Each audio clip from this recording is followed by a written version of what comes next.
안녕하세요. 남편과 연애한 지 반년이 다 되어 갈 때쯤 시어머님을 처음 뵙게 되었습니다. 절 보시고는 마음에 들어 하셨고 저희 둘은 생각지도 못한 결혼을 진행하게 되었어요. 전 인천에 살고 있었고 남편은 부산 사람이거든요. 일주일에 한 번 보냐 데이트 중이었는데 장거리다 보니 왕복이 힘들고 들어가는 돈도 만만치 않더라고요. 그래서 그러셨는지 시어머니는 결혼을 서둘러야 한다 하셨고 생각보다 결혼이 빨리 진행되었어요. 남편 직장 때문에 저는 부산으로 내려오게 됐습니다. 결혼 준비할 때까지 남편은 속 한 번 썩인 적 없었고 시부모님 또한 잘해주셨기 때문에 모든 게 순조롭다 생각했어요. 몇 달 동안 남편 뒷바라지 때문에 시어머니는 집 얻어 동거하다가 결혼하라 하셨고 그렇게 했습니다. 운수는 과하지도 모자랄 것도 없이 남들 하는 만큼 해왔고 들어가는 돈이 많아 검소하게 꾸며가며 행복하게 하루하루를 보냈습니다. 정리되는 대로 시부모님이 오셨고 저는 뿌듯해 하실 것이라 생각하며 기대하고 있었는데 빨래 널어놓은 신랑 여름티를 보시더니 이걸 세탁기에 돌렸냐며 기겁을 하시는 거예요. 이건 이렇게 널면 안 된다부터 시작하셔서 이건 어떻고 저건 어떻고 집에서 엄마 하시는 거 가끔 도와드린 게 전부라 하는 게 없던 저는 뭐든지 네 잘하겠습니다 하며 대답했습니다. 살림은 처음 하는 터라 어머님이 시키는 대로 하려고 노력했죠. 근데 빨래 가지고 너무 나무라셔서 어머님 이건 이래서 이랬고 저건 저래서 이랬다고 하시는 식으로 몇 마디 대꾸를 했어요. 그런데 그 말이 걸리셨나 봐요. 그 다음 날이 일요일이라 신랑이 쉬는 날이었거든요. 평일에는 아침 6시에 일어나 밥하고 신랑 아침 차려주고 해서 일요일은 늦게까지 잡니다.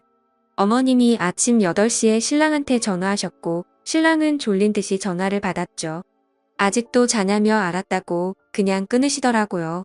그러고 다시 잠이 들었는데 남편 전화벨이 울렸습니다. 시계를 보니 30분이 지난 8시간이었고 저를 바꾸라는 겁니다. 전 잠에서 덜 깬 목소리로 최대한 또랑또랑하게 말하려 했었습니다. 아직도 자냐며 신랑 아침도 안 주고 뭐하냐 하시는 거예요. 지금 밥할게요. 죄송합니다. 라고 대답해드렸고 이어서 어제 일을 숨도 안 쉬시며 말씀하셨습니다. 그렇게 잠이 덜 깬 채로 30분 동안 앉아서 고개를 푹 숙인 채 시어머님 말씀을 다 들었습니다. 이야기의 요점은 어제 빨래 얘기할 때 제가 버릇없이 대꾸했다는 것과 웬만한 건 다 손빨래를 하라는 것 그 얘기만 30분 동안 하는 거였고 그걸 옆에서 보며 키득거리는 신랑이 미웠지만 시집 오면 원래 이런 거구나 하며 긍정적으로 생각하기로 했습니다. 그러다 사정에 의해 시어머님 집과 2시간 거리의 집에서 1시간 조금 안 되는 거리의 집으로 다시 이사하게 됐어요. 시어머님은 도와주시겠다고 오셨고 설거지 수세미부터 시작해서 이건 이래서 이랬고 저건 저래서 이랬다고 하시며 저는 말씀하시는 걸 다 들으며 차분히 정리했어요.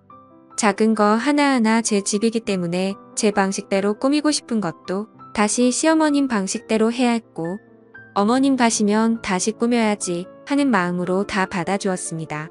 하지만 시부모님은 하루가 멀다 하고 오셨습니다. 어머님이 시계를 달아놓은 위치에 시계가 없으면 서운해하실까봐 떼지도 못하겠다군요. 어떻게 어머님께 맞추려 노력하고 또 노력했어요. 어머님은 항상 나 같은 시어머니 도 없다. 이렇게 며느리에게 잘하는 시엄마가 어디 있니 하셨어요. 어느 위치에 뭐가 있는지 반찬은 왠지부터 시작해서 시어머님은 저의 집에 대해 다 아십니다. 챙겨주시는 건 좋지만 도가 좀 지나치다 싶다라는 생각도 많이 했죠. 어느 날 신랑에게 이삿날 당신은 아무것도 안 하고 나만 하루 종일 유했는데 어머님은 당신한테만 고생한다 하고 그러니까 엄마 생각나더라. 우리 엄마도 아마 그랬겠지. 나도 엄마 보고 싶다 보니까 가지도 못하고 엄마 얼굴 못 보니까 속상해. 아이 먼 곳에 혼자 있으니 좀 힘들다. 라고 몇 마디 투정 좀 부렸습니다. 그 다음 날 아침 시어머님께 전화가 왔습니다. 11시까지 집으로 오라고 하시더군요. 이사 온 지 며칠 되지도 않았고 이곳 지리는 잘 모르는 터라 집에서 넉넉하게 시간을 잡고 나왔는데도 길을 헤매는 바람에 15분 늦게 11시 15분에 시집에 도착했습니다. 들어오는 순간 먼 일이 날 것 같은 분위기였습니다. 통화할 때 어머님 목소리가 안 좋으셨거든요. 물통 한 개를 냉장고에서 꺼내 오시더니 앉으라고 하시더군요. 그러더니 왜 약속을 안 지키냐고 지금이 몇 시냐고 소리를 지르셨어요. 길을 잘 몰라 헤맸다고 죄송하다고 말씀드렸습니다. 길을 잘 모르면 더 일찍 나와서라도 시간을 지켜야지 뭐 하는 거냐고 시엄마 말이 개똥으로 들리냐고 물을 벌컥벌컥 마시더니 말씀을 시작하셨습니다. 알고 보니 남편이 전날 제가 투정 부린 개가 걸렸는지 어머님께 저도 자기처럼 신경 좀 써달라고 웃으며 좋게 말했는데 그것 때문에 아들한테 본인이 왜 내가 그런 소리를 들어야 하냐고 화를 내시는 겁니다. 남편이 그런 말을 어머님께 할 거라곤 생각지도 않았는데 말이에요. 신남에게 한 이야기의 유저는 엄마가 보고 싶다는 것일 뿐이었지 어머님이 저에게 신경 써줬으면 좋겠다는 건 아니었거든요. 신남은 제가 안쓰러워 말씀드렸나 봐요. 저는 그 상황을 그냥 잘 무마해보려고 웃으면서 어머님이 남편만 예뻐해 주셔서 질투나서 그냥 한 말이에요 하며 애교스럽게 말했습니다. 그런데 시어머니 갑자기 울근을 토하시며 이런 말씀을 하시더라고요. 뭐 질투라고 했어. 네가 뭐가 잘났다고 질투 같은 거래. 네가 내 아들보다 학벌이 좋아 인물이 나아. 네가 우리 아들보다 뭐든 딸리기 때문에 네 엄마보다 나한테 네가 더 잘해야 된다. 왜 선물로 내 양산 사는데 네 엄마도 똑같은 걸 사다 줬니? 이 시부모님 집에 오는데 어떻게 빈손이야?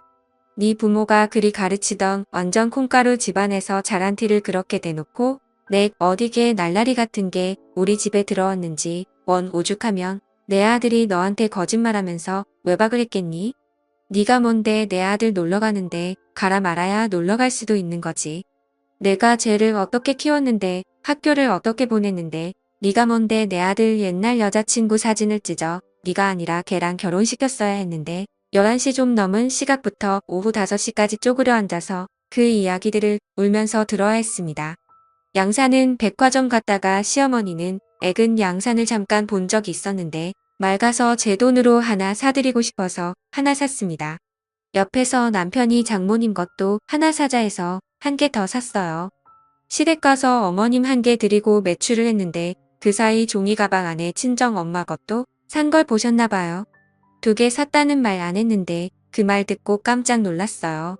신랑이 거짓말하고 놀러간 것은 결혼 전에 혼자만 놀러가는 게 미안했다며 회사에서 가는 거라고 거짓말을 하고는 대학교 때 친구를 남자 여자 섞어서 스키장 놀러 갔다 온 걸 저에게 들킨 적이 있었어요. 그래서 나중에 추억 삼아 시어머니께 이런 적이 있었어요. 어머님 좀 혼내주세요라고 말했는데 저렇게 받아들이실 줄이야? 옛날 여자친구 사진은 결혼 전 시댁에 놀러 갔다가 예전 여자친구 사진이 있길래 꿈하고 있는데 시어머니 이게 왜 여기 있지 버린 줄 알았는데 이거 찢어서 버려버려라 해서 남편이 찢어버렸거든요. 근데 제가 찢었다고 저렇게 말씀을 그 시간에 저 말만 한 게 아니지만 마음이 아파 생각하기 싫어 저 정도만 적겠습니다. 나중에 신랑이 왔고 신랑이 오고 나니 더 심한 말은 안 하시더군요. 그곳에서 빨리 탈피하고 싶어 마지막에 울면서 죄송하다고 빌고 신랑이랑 집으로 왔습니다. 정말 억울했고 힘들어 그 일 이후로 며칠 동안은 밥도 못 먹고 먹지도 못하는 술을 먹으며 매일 울었습니다. 부모님께는 걱정하실까봐 말도 못하고 너무 힘들었습니다. 그 다음날 찾아오셔서 어제는 내가 심한 말 한 개 사과한다고 더 이상 그 일은 잊어버리라고 말씀하셨는데도 잊혀지질 않더군요. 시어머니께 자주 전화드리고 싶어도 목소리만 들어도 두려운 마음에 일주일에 한 번씩 겨우 드리고 있었어요. 신랑도 많이 힘들어했는데 언제부턴가는 우리가 부모님께 너무 못하는 것 같다며 걱정만 하더이다. 멀리 계시는 저의 부모님은 안중에도 없고 우리의 엄마나 키우느라 고생하셔서 그래. 우리 부모님 너무 없이 살던 분들이시라. 서러운 게 많아서 그래. 그때 일은 내 얼굴 봐서라도 잊으면 안 되라고 하면서 제 엄마 편 만드는데 진짜 한 대 치고 싶은 생각도 들더라고요. 잊으려 해도 그때 일이 잊혀지지가 않았습니다. 또 저는 그냥 아기 낳고 잘 살고 싶었는데 신랑이 적게 벌어오는 것도 아님에도 불구하고 이번에 집 사면서 빌린 대출금 갚아야 하나 애 낳으면 돈 많이 들어가니까 당분간 낳지 말라시더군요. 이제 저도 좀 있으면 30인데 이 집에 들어와서 제 의견 같은 건 아무것도 쓸모가 없었습니다. 이곳에 와서 제가 의지할 수 있는 건 남편뿐인데도 지 엄마한테 싫은 소리 한마디만 해도 마음 아파하는 효자이기 때문에 이러지도 저러지도 못했습니다. 모두 다 때려치고 엄마한테 달려가고 싶은 맘뿐이었습니다. 그러다 보니 남편과 말다툼이 잦아졌습니다. 그럴 때마다 CM이라는 인간은 저한테 어디 천한 남편한테 큰 소리를 했고, 저는 당신은 이제 어머님한테 우리 다툰 것까지 이야기하냐고 따졌습니다. 매일 반복 지긋지긋했어요. 그리고 얼마 후 남편이 다른 여자를 만나는 걸 알게 된 겁니다. 알고 보니 결혼 전 남편이 제 앞에서 찢어버렸던 사진의 주인공, 그러니까 남편의 전 여친이었습니다. 결혼 후에도 저 몰래 그 여자랑 데이트도 하고 놀이공원도 가고 또 함께 영화도 보면서 연인처럼 지내왔던 겁니다. 제가 어떻게 당신이 나한테 그럴 수가 있냐고 따졌더니 남편이라는 스프가 눈을 동그랗게 부릅뜨더니 저한테 하는 말이 가관이었습니다. 안녕하세요. 남편과 연애한 지 당신은 추억이라는 건 없는 사람이야. 내가 가장 힘들 때 옆에서 지켜주던 여자를 그럼 그냥 버려. 요즘 집안 사정도 힘들고 남편이랑도 힘들다고 해서 가끔 만나서 고민 들어주고 그랬던 것뿐이야. 내가 그 여자랑 잠을 잤어. 내가 당신이랑 결혼하면 내 인간 관계 다 끊어야 돼. 갑자기 가막혀서 말이 안 나오더라고요. 당신 그걸 말이라고 해. 라고 따지니 집을 나가지 애미한테 달려가서는 한동안 돌아오지 않더라고요. CM이라는 은처 혼자 있는 집에 달려와서는 무슨 저런하면서 네가 그런 식으로 바가지 긁으니 남편이 숨을 쉴 수가 있겠니? 네가 뭐 하나 잘나고 이쁜 게 있어야 우리 아들도 널 이뻐하지. 남자는 다 여자하기 나름인 게야 라고 하시는데 정말 저 그날 너무 열받아서 말 함부로 하지 제가 뭘 그렇게 잘못했냐고 시집 와서 어머님 말씀 모두 순종하고 아기 낳는 것도 포기하고 살고 있지 왜 다 내 탓이라고 하시냐고 따졌습니다. 그렇게 제가 싫으시고 못마땅하면 이혼하겠다고 당시 나들 그냥 때리고 평생 사시라고. 나는 당신이랑 당시 나들 모두 감당 못하겠다고 위자료 준비하라고 큰 소리를 쳤죠. 그랬더니 어머님 엄청 놀라는 눈치였습니다. 저는 어머님 앞에서 당장 짐을 싸서 친정에 갔습니다. 정말 이혼할 각오를 하고요. CM이는 제 짐을 뺐더니만 어디 어른 앞에서 건방지게 뭐하는 짓이냐고 네 애미 애비한테 그렇게 배워먹었냐고 소리를 지르시더라고요. 그래서 저도 큰 소리로 왜 자꾸 우리 부모님 욕하시냐고 우리 부모님이 도대체 어머님한테 뭘 그렇게 잘못했냐고 따지니 저를 이렇게 키운 게 큰 잘못이라고 하시대요. 더 이상 할 말도 없고 말도 섞기 싫어서 나왔습니다. 그렇게 한 달이 지났습니다. 저는 편의점 아르바이트를 시작했어요. 걱정하는 부모님 얼굴도 보기 힘들었지만 다시 그 집에 들어가는 게 더 힘들더라고요. 버는 돈 없이 부모님께 손 벌리는 것도 싫었기에 일을 시작한 겁니다. 그동안은 남편은 하루가 멀다 하고 연락을 했습니다. 우리 엄마 걱정 그만 시키고 당장 와서 무릎 꿇고 빌고 돌아오라고요. 남편은 자기가 바람핀 것도 아닌데 왜 제가 집을 나가냐고 이제 좀 철 좀 들라고 저한테 다그치더라고요. 어이가 없어서 정말 그래서 제가 딱 잘라 말했습니다. 내가 정말 들어갔길 원하면 네가 만나는 여자들 다 정리하고 네 부모랑 나 사이에서 첫신 잘하라고요. 그랬더니 며칠 연락이 없던 남편 미안하다고 이제 다른 여자 안 만나겠다고 엄마한테도 이제 다시는 저한테 함부로 말하지 못하게 중간 처신을 잘하겠다고 하더라고요. 저는 저희 부모님 걱정시키는 것도 싫고 또 남편을 믿고 싶은 마음이 남아있던지라 못 이기는 척 다시 집에 왔고 그 후로 CM이도 또 다시 저희 집에 찾아와서 잔소리를 하기 시작했습니다. 그때마다 저는 남편에게 전화를 했어요. 그럼 남편은 엄마 바꿔달라고 말하고는 CM이한테 아들 이혼시키기 싫으면 제발 좀 그만 좀 찾아오라고 소리를 질렀습니다.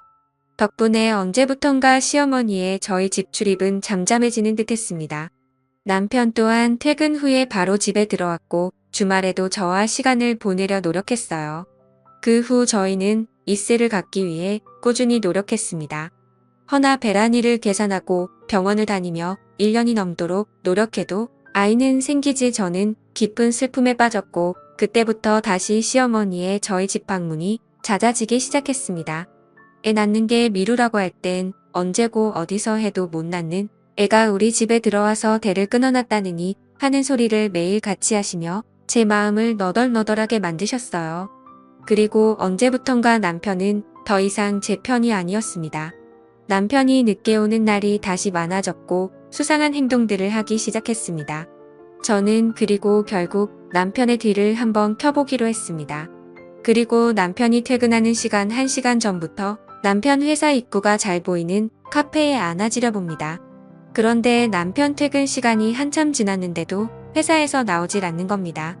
이상하다 싶어서 1시간, 2시간, 5시간 계속 기다리는데 남편에게 연락이 왔습니다.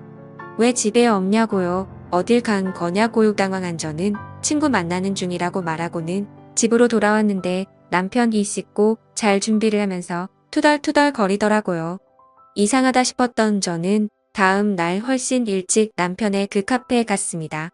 그리고 기다리는데 분명 남편의 퇴근 시간이 7시 반이라고 했는데 세상에 6시 정각이 되기도 전 급하게 남편이 회사에서 나와 어디론가 가는 겁니다. 그리고는 바로 택시를 잡아 탔습니다. 저는 급한 마음에 바로 카페에서 나와 마침 그 뒤에 오던 택시를 잡아 타고 남편을 미행하기 시작했습니다. 별로 멀지 않은 거리의 한 아파트에서 내린 남편은 서둘러 아파트 건물 안으로 들어갔고 저도 뒤따라 들어갔어요. 그런데 들어가자마자 봤더니 남편은 없었고 엘리베이터에도 사람이 없었어요. 그때 문득 1층이구나 싶더라고요. 저는 확인을 위해 몰래 2층에 숨어 있었습니다. 귀를 쫑긋하고 기다렸어요. 엘리베이터를 타는 사람들 소리 말고는 딱히 다른 소리는 없었습니다. 그리고 몇 시간이 지나 1층 문이 열리는 소리가 들리더니 남편의 목소리가 들렸어요. 또 올게. 저는 심장이 터지는 줄 알았습니다. 남편이 떠나고 나서 또 한동안 저는 2층 구석에서 추라하게 쪼그려 앉아 있었어요. 그리고 용기를 내서 남편이 나온 그 집 초인종을 눌렀습니다. 누구세요? 아까 남편과 대화하던 여자의 목소리가 들렸고 저는 제 남편의 이름을 대며 김선준 씨 아내 되는 사람입니다. 라고 말했습니다. 그랬더니 문을 열어주는데 그 여자 등 뒤에 아이가 새근새근 자고 있더군요. 저는 당황하는 여자의 얼굴을 바라보며 집 안으로 들어갔고 그 안에서 못 볼 꼴을 보고 말았습니다. 그 여자 내 집 거실에 걸려있던 사진 제 남편과 찍은 사진이었어요. 심지어 아이와 셋이 찍은 사진은 최근 사진 같아 보였습니다. 그렇습니다. 제 남편은 두 집 살림을 하고 있었던 겁니다. 너무나 어이가 없던 저는 정신을 잃을 뻔했습니다. 그 여자에게 당신 이 남자 가정 있는 거 알았냐고 물으니 아무 말도 못하더니만 끝내 오열하며 말하더군요. 오래전부터 사랑했던 남자고 결혼까지 생각했었는데 어머님이 반대하셔서 못했다고. 그래서 포기하고 지내고 있었는데 어느 날 제 남편이 이혼했다고 하면서 돌아왔고 그날 실수로 가진 아이가 태어나서 결혼식을 미루고 살아온 거라고요. 시어머니도 이 사실을 아시냐 했더니 어머님도 이혼했다고 분명히 말했고 아이를 가지고 나서부터는 정말 며느리처럼 잘 대해주셔서 생각도 못했다고 하는데 저한테는 애기 미루라고 종용했던 사람이 막상 숨주가 생기니 그렇게 좋았나 봅니다. 정말 눈물만 나더라고요. 그러면서 정말 본인도 몰랐다고 뭔가 이상하다고 생각은 했지만 뱃속의 아이 때문인지 의심이 드는 일이 있어도 무시하려고 애쓰고 살아왔다고. 그런데 제가 김선준 씨 아내 되는 사람이라고 말하는 순 모든 것들이 이해가 됐다고 본인도 피해자라고 하더라고요. 그런데 이 여자, 저한테 이렇게 알게 된 게 그냥 자기 아이 아빠랑 이혼을 좀 해주라고 하더라고요. 저는 그렇게는 못하겠다고 당신이 진짜 아무것도 몰랐다는 거 못 믿겠고 당신한테 상간녀 소송도 하겠다고 했더니 본인은 정말 아무것도 몰랐다고 하면서도 자꾸만 우리 아이를 봐서라도 제발 그냥 조용히 이혼해달라고 하고 말하면서 우는데 지 엄마가 우니 그 엎혀있던 아이도 서럽게 울더라고요. 마음이 약해져선 다시 집으로 들어가니 남편이 있었고 남편은 왜 요즘 당신 늦게 들어오냐고 도대체 어떤 놈을 만나고 오는 거냐며 추궁을 하더이다. 집가 그런 짓거리들을 하고 다니 네 남도 그럴 거라고 믿나 보더이다. 저는 어떻게 하면 시애미를 비롯해서 남편 그리고 그놈에게 복수를 할 수 있을지 고민이 됐습니다. 이대로 당하고 살아선 안 되잖아요. 저는 소송을 이기기는 방법밖에는 없단 생각에 증거를 모으기로 했고 그날 밤 그 여자에게 전화를 걸어 통화 내용을 녹음했습니다. 저는 그 여자가 의심하지 않게끔 나 몰래 내 남편 만난 게 솔직하게 말해라. 모든 것을 몰랐다는 게 나는 믿을 수 없다. 솔직하게 말해주면 내가 용서해주고 이혼해주겠다고 했어요. 그랬더니 그 여자 정말 몰랐다고 하더라고요. 미안하다고 하면서 말이에요. 나는 남편이 그녀를 만나는 장면을 다시 미행해서 증거를 잡기 위해 다음 날 또 남편의 집장 앞에서 기다리고 있었습니다. 남편이라는 놈은 또 신나게 6시 좀 안 되게 나와 택시를 잡더군요. 나는 미리 불러놓은 택시를 잡아 타고 남편을 따라갔습니다. 그런데 남편은 그 아파트로 가는 게 아니라 다야가 원농촌으로 들어가던 이만한 빌라 앞에서 내리더라고요. 아직도 그 빌라 이름이 기억이 나네요. 한마음 빌라. 빌라 이름과는 반대로 이놈 마음은 도대체 몇 개인지 모르겠더라고요. 또 어떤 년을 만나러 왔나 싶어 뒤따라 들어갔는데 그 빌라 꼴에 엘리베이터가 있는데 남편이 들어가고 나서 3층에서 멈추더라고요. 오, 3층이구나. 나는 뒤따라 엘리베이터를 타고 4층에서 내려 1층을 내려갔습니다. 혹시라도 엘리베이터 앞에서 마주칠 것을 대비해서 말이에요. 남편은 이미 사라져 있었고 1층에 두 집이 있었던 터라 어떤 집에 들어갔는지 알 수가 없었어요.